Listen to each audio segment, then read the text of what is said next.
Divorce அப்படிங்கிற வார்த்தையவே வந்து ஒரு கெட்ட வார்த்தையாக வந்து பல நேரங்களில் இப்போல்லாம் வந்து சமூகத்தில் பார்க்குற நேரத்தில் கரெக்டான விஷயம் இதை வந்து பண்ணி தான் தீரணும் அப்படின்னு ஒரு முடிவு எடுத்ததுக்கு பாக்யலட்சுமி சீரியலுக்கு நம்ம பாராட்டு தெரிவிக்கலாம். ஆனால் அதே சமயத்தில் அதை இழுத்தடிக்கிறதுக்கான காரணம் தான் நமக்கு வந்து ஒத்தே வரல. இன்னைக்கு எபிசோடில் இனியா அந்த நிதிஷ் வந்து ஆஃபீஸ்க்குலாம் தொல்லை பண்ணுறாரு, அதனால வந்து யோசிச்சு பார்த்துட்டு எனக்கு உடனடியாக டிவோர்ஸ் வேணும்னு கேட்டது சூப்பரான விஷயம். தனக்கு இது தேவையில்லைங்கிறத அவங்க தெளிவாக யோசிச்சு பேசுறதுங்கிறது ஆரம்பத்தில் நம்ம பார்த்த இனியாவுக்கும் இப்போ இருக்க இனியாவுக்கும் இருக்க ஒரு பெரிய மாற்றத்தை காமிக்குது.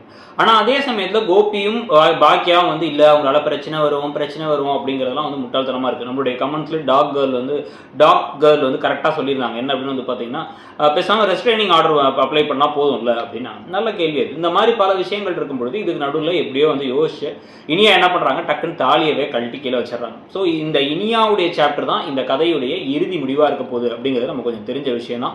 இதுக்கப்புறம் என்ன நடக்க போகுது அப்படிங்கிறத பொறுத்து பார்க்கலாம். உங்களை பொறுத்த வரைக்கும் என்ன நடக்கும்னு தோணுது? ஆகாஷ்க்கும் இனியாவுக்கும் ஜோடி சேர்த்து விட்டு அதே சமயத்தில் அந்த நிதிஷை வந்து டிவோர்ஸ் வாங்கிக்கிறது கரெக்டு தான் நினைக்கிறீங்களா அப்படிங்கிறத சொல்லுங்கள். அப்படியே இந்த சீரியல் முடிய போகுது அப்படிங்கிறத பற்றி உங்கள் கருத்தையும் என்னங்கிறத சொல்லுங்கள். தேங்க்யூ.